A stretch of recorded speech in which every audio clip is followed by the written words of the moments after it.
الله الرحمن الرحيم وبه نستعين. الحمد لله رب العالمين، والصلاة والسلام على خير خلق الله محمد الأمين وعلى آله وأصحابه أجمعين. خوشويستان و بريزان، السلام عليكم ورحمة الله وبركاته. لزنجيري دوام سبارد با پروردەی منداڵێکی صالح و بەختەوەر لە دنیا و لە دوا ڕۆژ دەگەینەوە بە خزمەت ئێوەی بەڕێز. لە زنجیرەی پێشوو لەوانەی لە زنجیرەی یەکەم باسی بنەماکانی ئامانجەکانی هاوسەرگیریمان کرد. ئێستاکە لە زنجیرەی دووەم دەینەوە خزمەت ئێوەی بەڕێز و خۆشەویست سەبارەت بە بنەماکانی پەروەردەی منداڵ.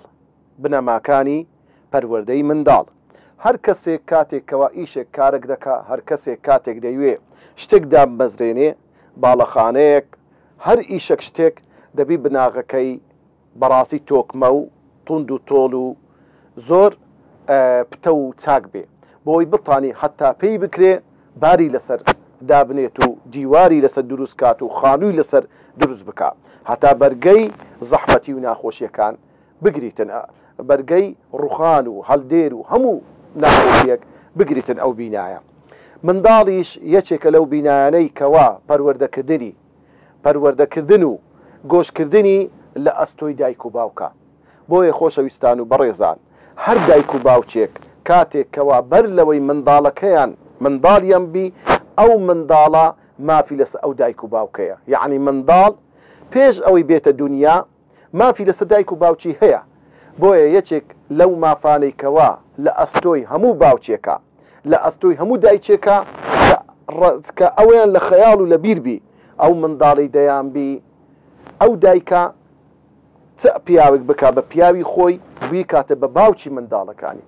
و هەموو پیاوێک لە خەیاڵ و لە ئەندێشە و فکری بی چ دایچێک چ ئافرەتێک هەڵدەبژێری دایکە بە دایکی منداڵەکانی، کەوا هەم لە دنیاە بۆ خۆی و منداڵەکانی سەریان بەرز بی بە دایکەکەیان بە خاڵوانیان، و بە هەمان شێژ ئەو خوشکە بە ڕێزە کاتێک پیاوێک کە بە هاوسەری خۆی بە مێردی خۆی پیاوێک بی پیاوەکەی و مامەکانی و باو باپیرانی باو باپیری منداڵەکەی فەخر و شانازی بکەن بەو پیاوەی کەوا باوچێتی. لۆیە خۆشەویستان و بەڕێزان، یەکەم بنەما بۆ پەروەردەی منداڵ ئەوەیە کەوا پێویستە لەسەر هەموو کوڕ و کچێک، لەسەر هەموو دایک و باوچێک هەوڵ بدا ئافرەتێکی چاک و باش هەڵبژێری بکە بە خێزانی خۆی، و هەموو ئافرەتێک لەسەری پێویستە پیاوێکی چاک هەڵبژێری بیکە بە پیاوی خۆی، بیکە بە باوکی منداڵەکان.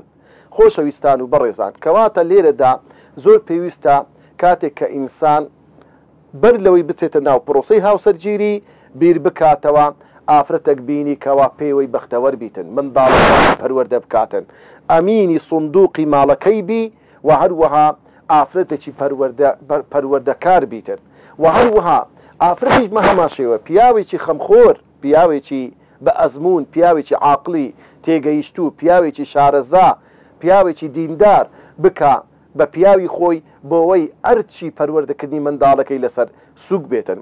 بۆیە پێغەمبەری خوا صلی الله عليه وسلم لە چەندین فەرموودا ئاگادارمان دەکاتەوە، زەنگی هۆشداریمان پێدەدا لە بۆ هەموو کوڕ و کچێک چێ دەکەن بە هاوسەری خۆیان. پێغەمبەری خوا صلی الله عليه وسلم ڕوو لە گەنجان دەکات و باسی گەنجان دەکات، دەفەرمی هەر گەنجێک کاتێک کەوا تەمەعجیری ئافرەتێک دەبێ چوار شتی لە خەیاڵە. یەک لەوانە پێغەمبەری خوا دەفەرمێ صلی الله عليه وسلم تنكح المرأة لأربع. یەکەم پێغەمبەری خوا دەفەرمێ صلی الله عليه وسلم لجەمالیها، هەر گەنجێک هەر کوڕێک دەچێتە خوازبێنی ئافرەتێک لەبەر چار بەبەست. یەکەمیشت پێغەمبەر دەفەرمێ لجەمالیها، لەبەر جوانیەکەی. دووەم لیمالیها ولیمالیها، یان لەبەر ئافرەتێکی پولدارە، ئافرەتێکی مەعاشخۆرە، ئافرەتێکە باوک و باپیرانی دەوڵەمەندن، بەرەماڵەیەکی دەوڵەمەند و زەنجین و هەبوونن. سێمیشت پێغەمبەری خوا دەفەرمێ صلی الله عليه وسلم گەنجێک دەستە خوازبێنی ئافرەتێک لحەسەبیها و نەسەبیها، لەبەر بنەماڵەکەی، لەبەر ناوداری، ئەوە کچی ئاغا فرانە، شێخ فرانە، مەلازادەنە، فرانن، بنەماڵەیان وایە، لەبەر ئەو مەبەستانە کوڕێک تەمەعجیری ئافرەتێک دەبی. لە پاشان پێغەمبەری خوا دەفەرمێ صلی الله عليه وسلم یاخود گەنجێک دەستە خوازبێنی ئافرەتێک ولدينها ياخذ لبرخات دينك. انت پیغمبري خوا صلى الله عليه وسلم دفرن فظفر بذات الدين اي كرغنت حول بدا دجيري او افرتبك او افرتلو خد بينا بذات الدين كخاوني دينا اگر وات کرد تربت يداك دست الخير وبركة جير تبي او اموشگاري پیغمبر صلى الله عليه وسلم بو همو گنجك كوا افرتشي ديداري خواناسي بو تشنا بو شوية بكاتا خيزاني خوي لێرە دا ئەوەی جێی پرسیارە بۆ پێغەمبەری خوا صلی الله علیه و سلم لەو چار مەبەستەیە کەم باسی جوانی کرد، دووەم باسی ماڵ و سەروەت و سامانی کرد، سێمیشت باسی بنەماڵەی کرد، چوارەمیشت باسی دینی کرد. بۆ حکمت چییە؟ بەڕێزان و خۆشەویستان، وەنەبی ئاین دینداری لە خواترسی شتێکی بێ ئەهمیەت بیلۆیە پێغەمبەری خوا صلی الله علیه و سلم لە کەوتایی هەمووان باسی کرد. نەخێر، مەبەستی پێغەمبەری خوا وایە ئاین وەکو بناغەیە، ئاین وەکو هەوێنە، ئەگەر ئافرەتێک هەچەندی جوانی هەبێ مەلیکە الجەمال بی، ئافرەتێک هەچەندی دەوڵەمەند بی، ئەو پەڕی دەوڵەمەندی بی، ئافرەتێک ئەو پەڕی بنەماڵەی هەبیتن زۆر بەرزتر و بنەماڵەی گەورەتر بی لەسەر پیاوەکەی، بەڵام خاوەنی دین بی، ماڵەکەی جوانیەکەی بنەماڵەکەی هەری ناخەرەتێنیتن فەخر و شانازی لەسەر پیاوەکەی بکات، دەیگێڕتەوە لەوەی چونکە خاوەنی دینە. بە هەمان شێوە پێغەمبەری خوا صلی الله عليه وسلم ڕوو لە هەموو باوچێک دەکا، ڕوو لە هەموو خوشتێکی بەڕێز دەکا کە ئافرەتەکە دەوێ پرۆسەی هاوسەرگیری بین و بکات و پیاوێک بکە بە پیاوی خۆی، بە مێردی خۆی. پێغەمبەری خوا دەفەرمێ صلی الله علیه وسلم ئەی خوشتی خۆم، ئەی باوکەکان، ئەی برا گەورەکان، کاتێک دەتەوێت کچی خۆت بمێردەی، کاتێک دەتەوێت خوشکەکەی خۆت بدەیە کوڕەگەنجێک، پێغەمبەری خوا دەفەرمێ ئیذا ئەتاکم من تەرضەونە دینەه وخلوقه فزوجوه. ئەگەر کەسێک هاتە خوازبێنی کچەکەت، ئەگەر کەسێک هاتە خوازبێنیت ئەی خوشتی خۆم، دووشت ڕەچاوکە. یەکەم دین بزانە ئەو کابرا دینی چۆنە. دین بە معنای پەیوەندی ئەو کەسە لەگەر خوا، پەیوەندی ئەو کەسە لەگەر خەڵکانی خوا. ئایا دینداری زاڵە بەسەری؟ ئایا کەسێکی وایە هە دینداریەکەی عادەتیە یان کەسێک بە معنای کەلیمە دیندارە؟ ئەو معنای دیدا. ئەدی خولوق لێرە مەقسەدیتێ، معقولە کەسێک دیندار بی ئەخلاقی ناڕێک و نالەبار بی؟ نا، لێرە خولوق مەبەستی پێغەمبەری خوا صلی الله عليه وسلم زیاتر مەبەستی طەبیعەتە. سروشتی ئەو کەسەی چۆنە؟ زوو تووڕە دەبی، کەسێکی دەمشەڕە، کەسێکی ڕەزیل و چروک و دەستگرتووە بە هیچ نەوعەک ماڵ ناداتە کەسی، حتى لۆ نزیکترین کەسی خۆشی. ئایا کەسێک کە طەبیعەتی وایە کەوا زوو تووڕە دەبیت و ئینسانێکی بێسەبر و بێتەحەمولە، چۆنە ئەو ئینسانە؟ ئەوە خولوق لێرە مەقسەدی بێطەبیعەتەکەیتی لەگە هەرس و کەوتی لەگە خەڵکی. اینجا پێغەمبەر دەفەرمێ ئەگەر کەسێک هات ڕازی بوون لە دینەکەی و طەبیعەتی کەسێکی گران و سەنجین، کەسێکی دەستکراوە، کەسێکی بە ئەدەب و بە ئەخلاق، کەسێکی زمان شیرین، کەسێک بوو طەبیعەتێکی جوانی هەبوو، ئەوجا پێغەمبەر دەفەرمێ صلی الله عليه وسلم ئەو دوومارەی ئێمە گۆڕنەوە بە هیچ شتێک بیهین و بیکەن بە خێزانی خۆتان. کەواتە خۆشەویستان، لۆیە پێغەمبەری خوا لە حەدیثێک دەفەرمێ کە عائیشە ئەو حەدیثە ڕیوایەت دەکات، دەفەرمێ تەخەیەڕوا لنوطەفیکم، ئەی پیاوەکان، ئەو تۆ ئاوەی کە هەیتان و کاتێک لە سەرجەیی لەگەر ئافرەتێک سەرجەیی دەکەن، پێغەمبەر دەفەرمێ هەڵبژێرن چ ئافرەتێک دەکەنە شوێنی چێلگەی خۆتان، لۆی منداڵی چاچی لێ پەیدا بێت. تەخەیەڕوا لنوطەفیکم، هەڵبژێرن ئافرەتانی چاک لۆ ئەوەی منداڵی باشتن لێ پەروەردە بیتن لۆ. فإن النساء پێغەمبەر دەفرێت چکە ئافرەتان یەلیدنە ئەشباهە ئیخوانیهن و ئەخەواتیهن، ئافرەتان منداڵەکانیان هاوشێوەی براکانیان یان هاوشێوەی خوشکەکانیانە. یعنی ئەگەر ئافرەتێک من کوڕێکی بوو، منداڵەکە ڕەنگە بستەوە سەر خاڵی، یان ئەگەر کچێکی بوو ڕەنگە جاروی دەستە سەر پلچی پووری. بۆیە کەواتە پێغەمبەر دەفەرمێ صلی الله عليه وسلم ئەو ئافرەتی کە دەیینی دەیکەی بە خێزانی خۆت، بزانە خاڵوانی چۆنن، بزانە پورەکانی چۆنن، بزانە دایکی ئەو ئافرەتی چۆنە. لە کوردواری خۆوان زۆر مەشهورە، دەرێ داچێ ببینە دۆتێ بخوازە. معنای چییە؟ داکەکەی ببینە داچی ئەو ئافرەتەی کە دیتت ئافرەتێکی خانومانە، ئافرەتێکی قسە خۆشە، ئافرەتێکی ڕێک و پێکە، بزانە ئەو کچەش کچی ئەو داکەیە. هەمان شێوەی وی هەیە لۆیە بزانە کەواتە لۆیە پێغەمبەر دەفەرمێ صلی الله عليه وسلم زۆر جاروێت و منداڵێکت دەبی ئەو منداڵە طبیعەتی وەکو جیناتی ئەو منداڵی داک و ئیداچی ئیخاڵوانی دەستەوە سەر ئەو منداڵی کاریگەری دەبێتن لە زۆر ڕوو تەأسیر دەکاتن و هەروەها پێغەمبەری خوا لە حەدیثێشتر دەفەرمێ اختاروا لنطفكم المواضع الصالحة دەفەرمێ پێغەمبەری خوا ئەو تۆ ئاوەی کەوا لە کاتی سەرجەیی دەفەرمێ هەڵبژێرن ئافرەتەکان وەکو چێلگەیەک وەکو شوێنێکی زۆر چاک لە بۆ منداڵەکان هەتاکو کەوا ئافرەتی چاک هەڵبژێرن لەوەی منداڵی باشتان ببیتن لۆیە کەواتە خۆشەویستان و بەڕێزان بەڕاستی زۆر زۆر مهمە ئینسان بەڕاستی ئافرەتی چاک هەڵبژێری لەوەی کەوا منداڵی باشی هەبیتن کەواتە لێرە خۆشەویستان و بەڕێزان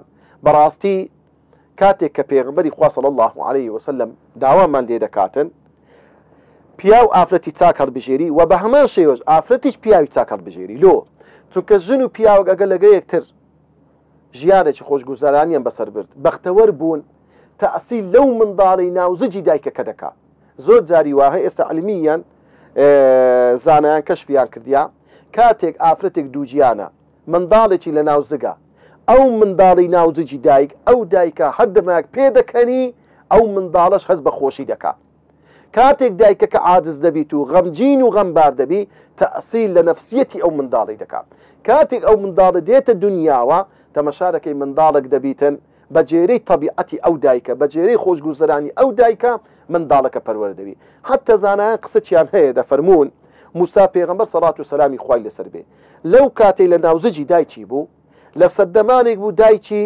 زۆر لە قەلەقی و لە دڵە ڕاوچێ و لە مەترسیەکی زۆر دابوو لە ترسی ئەوەی چکە فیرعەون بڕیاری دابوو هەر ئافرەتێک منداڵی کوڕی ببی دەبی سەر ببردرێ ئەو دایکە زۆر لە قەلەقی دابوو دایکی موسا پێغەمبەر لۆیە موسا پێغەمبەر سەڵات و سەلامی خوای لەسەر بێ کاتێک لە حەیات و ژیانی دەیخینیەوە کەسێک بووە زوو تووڕە بووە کەسێک بووە تەمەشا دەکەی یعنی هەرچوونەکەی زۆر جار یعنی تاو تووڕە بووە حتى ئەگەر تەمەشاکەی موسا پێغەمبەر لەگەر عەبدە ساڵحەکە سێ جاران طبعا عەبدە ساڵحەکە گرێبەستی لەگەر دەکەکە خضرە دەرێ بەو شەرتەی دەبی بیە هاوڕێی من هیچ قسە لە ئیش و کارەکانی من نەکەی دەڵێ باشە پێک دێت بەڵام جاری یەکەم کە کەشتێکە کوندەکە قسەی لێ دەکاتن جاری دوم کە گەنجەکە دەکوژی دیسان قسەی لە قسەی دەکاتن جاری سێم کە دیوارەکە چا دەکات و کە ئیشێکی زۆر چاکە دیسان ڕخنەی لێ دەگریتن هەموو موسا پێغەمبەر کەسێک بۆکو دەڵێ طبیعەتی دایکی ئەو ژینگە و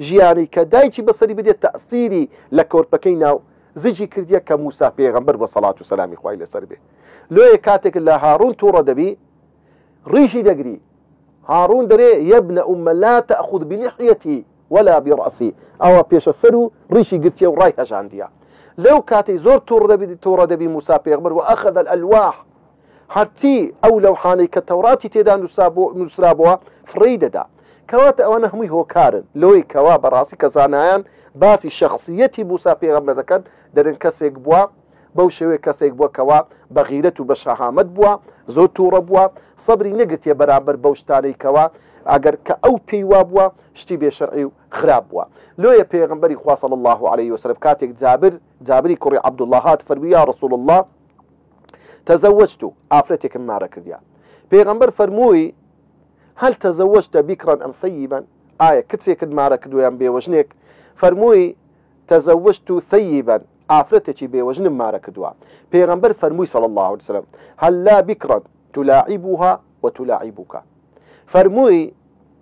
فرموي هل لا بكرا خوزقا آفرتك كتدينا لو تلاعبها تو گەمە و دەستگەمە و شتی خۆش و سوحبەت و یاری و شتی خۆشن لەگەڵی دەکرد و ئەویش بە هەمان شێوە لەگەر تو چکە ئافرەت کە کچە زیاتر شەوق و زەوقی هەیە لە ئافرەتێکی بێوەژن کە جارێک لێی قەومایان تەلاق درایە ئەینجا دەبێتەوە هاوسەری دووە کەواتە خۆشەویستان و بەڕێزان بەڕاستی پەروەردەی منداڵ ئەرکێکی زۆر گەورەیە لەسەر دایک و باوک کە ئینسان دەبیتن ئافرەتێک هەڵبژێری ئەو ئافرەتە بی کە بتانی منداڵەکەتی پێ بسپێری کە پەروەردەیەکی چاک بکاتن لە بۆ ئەو منداڵە خاڵی دووەم و بنەمای دووەم لۆ پەروەردەی منداڵ ئەوەیە بەڕێزان و خۆشەویستان هەستکردن بە پرسیارەتی داکو با بەرامبەر بە منداڵەکەی. خۆشەویستان، پێغەمبەری خوا صلی الله عليه وسلم لە فەرمودەیەک دەفەرمێ كلكم راع، هەر هەمووتان شوان، كلكم راع وكلكم مسؤول عن رعيته، هەر هەمووشتان لێپرسراون بەرامبەر بەو کەسانی لە ژێر دەستاندادا. اینجا پێغەمبەر دەفەرمێ صلی الله عليه وسلم والرجل راع عن أهله ومسؤول في رعيته، پیاو شوانە لێپرسراوە بەرامبەر بەچێ؟ بەرامبەر بە ماڵ و منداڵەکەی، و لێی دەپرسرێتەوە بەرامبەر ئەو کەسانی لە ژێر دەستیدان، لە خێزانی، لە کوڕی، لە کچی. والمرأة راعية في بيت زوجها ومسؤولة عن رعيتها، ئافرەت دایک لێپرسراوە بەرپرسە لە پیاوەکەی و لە ماڵ و منداڵی پیاوەکەی، لە پارە و پوری پیاوەکەی. والخادم راع في مال سيده، و هەروەها خزمەتچی لێپرسراوە لە ماڵی گەورەکەی خۆی، ومسؤول عن رعيته لێپرسراوە لە دەربارەی ئەو ئیش و کارانەی کە لەسەریتی بیکە. اینجا پێغەمبەر دەفەرمێ دیسان ئاگادار بن، هۆشیار بن، كلكم راعین، هەر هەمووتان شوانن، هەر هەمووتان لێپرسراون لە ڕۆژی قیامەتی خوای گەورە لێتان دەپرسێتەوە. ئەو حەدیسە ئیمامی بوخاری و مسلم جێڕاویەتیەوە. بەڕێزان و خۆشەویستان، گرنگترین و گەورەترین لێپرسراویەتی دایک و باوک بەرامبەر بە منداڵ ئەوەیە عەقیدە و بیر و بڕوایە. ئەو منداڵە خوای گەورە کە دایتێت و منداڵێکی سەرمۆرە، ختمی ئیلاهی رب العالمین لە دڵی هەموو مندارێکدایە. پێغەمبەر دەفەرمێ صلی الله عليه وسلم لەو فەرمودەیە ما من مولود إلا يولد على الفطرة، هەموو منداڵێک نییە لە دایک بی إلا لەسەر ئیسلامەتی لە دایک دەبی. ئەدی لۆ منداڵە دەبتە جوولەکە، دەبتە مەسیحی، دەبتە ئاگر پەرست، دەبتە کەسێکی بێدینی خوانە ناس، فأبواه يهودانه، داکو بابەکەیتی دەبنە سەبەبی ئەوەی ئەو منداڵە بتە جوولەکە، ئەو ينصرانه یان ببتە مەسیحی و گاورو، یا ئەو یومەجیسانی یان ببتە ئاگر پەرست. اینجا پێغەمبەر دەفەرمێ صلی الله عليه وسلم كما تنتج البهيمة الجمعاء، هەروەکو چۆن ئاژەڵێک کاتێک کەوا فەرخەیەکی دەبیتن، فەرخەیەکی تێر و تەواوی لە دایک دەبیتن ئەگەر بەخۆی تەواو بی. وهل تحسون فيها من جدعاء، قد بووە ئاژەڵێکی تەواو فەرخەیەکی خراپی بی؟ نا. لۆیە خوای گەورە دەفەرمێ یا ئەیها الذين آمنوا، ئەی ئەو کەسانی بڕواتن بە خوای گەورە هەیە، قوا أنفسكم وأهليكم نارا، خۆتان، ماڵ و منداڵتان، خێزانت، کوڕت، کچت بپارێزە. یەکەم جار خۆت، اینجا ماڵ و منداڵەکەت پارێزە لە چی؟ نارە، لە ئاگرێک کە ئەو ئاگرە وقودها الناس والحجارة، سوتەمەنیەکەی بەرد و مرۆڤەکانن. خوا پەنامە بدە یا ڕەبی. کەواتە بەڕێزان و خۆشەویستان دەبی بزانین بەنەمای دووەم ئەوەی هەستکردنە بە بەرپرسیارەتی کە هەموو پێغەمبەران سەڵات و سەلامی خۆیان لەسەر بێ لە ماڵ و منداڵێکی خۆیان دەست پێ کردووە. ئیبراهیم پێغەمبەر بە یا ئەبەتی لەگەرم ئیسماعیل و ئیسحاقی کوڕەکانی خۆی، یعقوب پێغەمبەر لەگە کوڕەکانی خۆی یا ئەبەتی یا بونەیە، لوقمانی حەکیم لە منداڵەکانی خۆی نەسیحەتی دەکاتن، داواکارین لە خوای گەورە عاقبەتی هەموو لایەکمان خێر بکە، منداڵ و وەچەونەوەی ساڵحمان بە قسمت بکە، هاوکار و پشتیوانمان بی خوای گەورە لەوەی منداڵی باش و چاک و بە ڕەوشت و بەختەوەر پەروەردە بکەین. وصلى الله على سيدنا محمد وعلى آله وصحبه أجمعين.